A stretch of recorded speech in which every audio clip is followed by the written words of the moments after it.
Selamat pagi teman-teman, kita berjumpa lagi dalam video ketiga masih tentang kursus online dengan judul 7 Magic Communication Skills atau 7 prinsip fundamental dalam ilmu komunikasi dengan rekan kerja, dengan atasan, dengan bawahan gitu ya.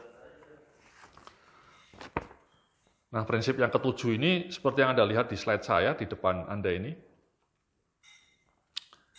rajin menebar senyuman pada orang lain. Ya. Ini sekali lagi prinsip komunikasi yang penting tapi sering dilupakan orang.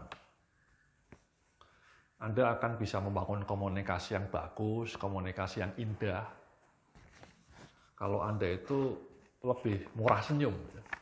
Jangan cuma jutek. Banyak terjadi kegagalan komunikasi hanya karena orang-orangnya itu jutek gitu ya. Mukanya cemberut, mukanya tidak bersahabat. Jadi sejak awal komunikasinya sudah breakdown. Ya, itu sering terjadi itu. Padahal kan senyum itu simple teman-teman ya. Makanya kalau bisa Anda perlu berlatih ya, tiap sore gitu ya, tersenyum kepada teman-teman di kantor Anda, di ruangan Anda, kasih senyuman gitu ya, kepada satpam, kepada office boy, kepada penjual makanan di kantin Anda.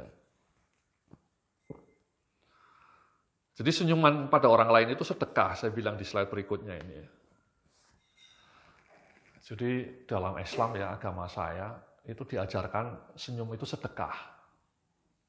Jadi dapat pahala kalau senyum itu. Oke.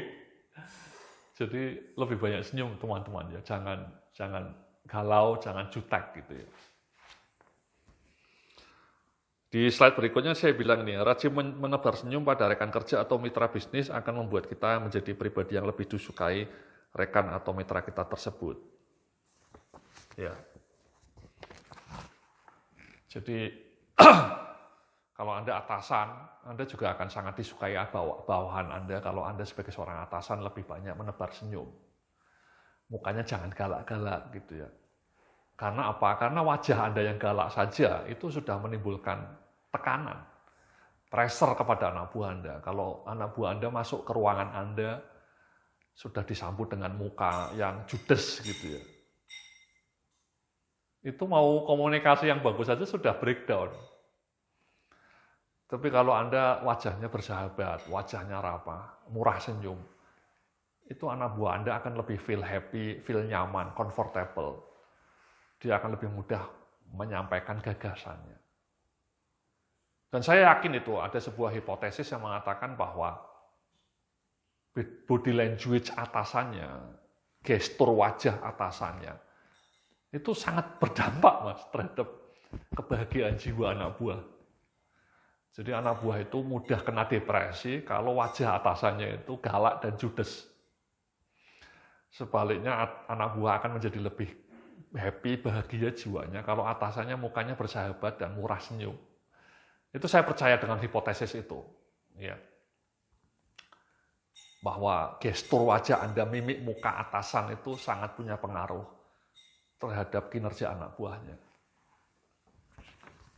Terhadap kebahagiaan anak buahnya dan otomatis kinerja anak buahnya. Di slide 40 ini saya cerita, kita akan lebih mudah mengambil hati orang lain atau membuat kerjasama dengan orang lain menjadi lebih mudah jika kita rajin menebar senyuman kepada mereka. Iyalah, kalau Anda ketemu klien, ketemu mitra bisnis, ketemu pelanggan, ya pelanggan Anda akan makin happy kalau Anda murah senyum. Ya. Sebaliknya kalau Anda sama pelanggan Anda judes ya mati ya. Bisnis Anda bisa kolaps karena pelanggan Anda akan lari. Sama Mas, teman-teman ya. Kalau Anda tim leader, Anda manajer, Anda supervisor, tolong mulai besok rajin latihan tersenyum ya. Wajahnya itu bersahabat. Jangan jutek, jangan judes. Oke. Jadi itulah teman-teman ya, di slide 41 ini Anda bisa lihat rekap 7 prinsip utama hubungan antar manusia yang akan sangat memengaruhi komunikasi gitu ya. Ini kalau Anda perhatikan semuanya ini sebenarnya prinsip fundamental dalam komunikasi. Jadi yang pertama jangan pernah mengkritik. Ya, ingat itu teman-teman ya. Jangan pernah mengkritik secara frontal langsung kepada orangnya. Sekali lagi itu akan menyakitkan hati orang tersebut, akan membuat mental dia down. Dan ujung-ujungnya kinerja dia juga akan menurun. Iklim kerja di kantor Anda juga akan berantakan. Kalau sikapnya saling mudah mengkritik secara negatif. Sekali lagi kalau mau memberikan umpan balik, fokus pada perilaku dan fokusnya pada improvement. Yang kedua, sebaliknya, tolong rajin memberikan pujian yang tulus, ya, apresiasi yang tulus, terutama kalau Anda atasan. Saya betul-betul minta kepada Anda sebagai seorang manajer, atau sebagai seorang supervisor, atau sebagai seorang team leader, itu untuk rajin memberikan apresiasi, ya, seminggu sekali lah. Anda gilir itu, misalnya anak buah Anda 2 atau 3, Anda kasih apresiasi, sebulan sekali atau seminggu sekali. Jangan pelit memberikan apresiasi, ya, karena itu akan membuat anak buah Anda happy kalau Anda rajin memberikan apresiasi.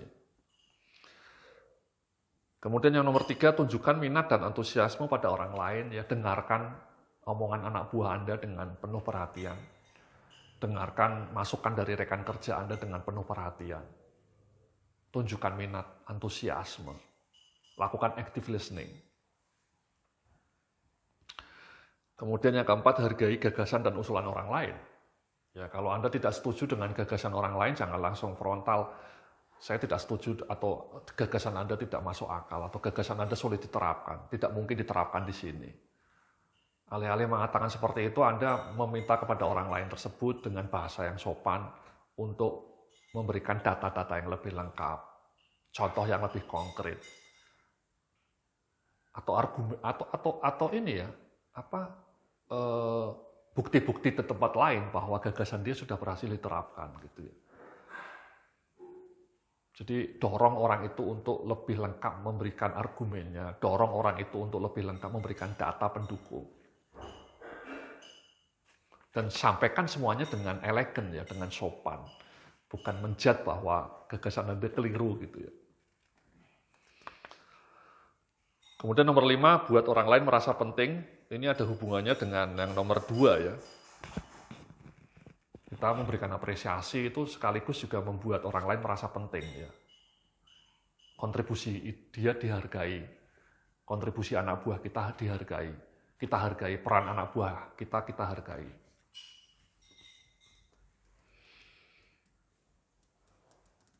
Ya. Dan kemudian nomor 6 ini, akui kesalahan. Kalau kita bikin kegagalan, kita bikin masalah, ya akui dan fokus pada solusi, teman-teman. Solution plan. Show me the solution. Jangan sibuk ngeles dan menyalahkan orang lain. Oke?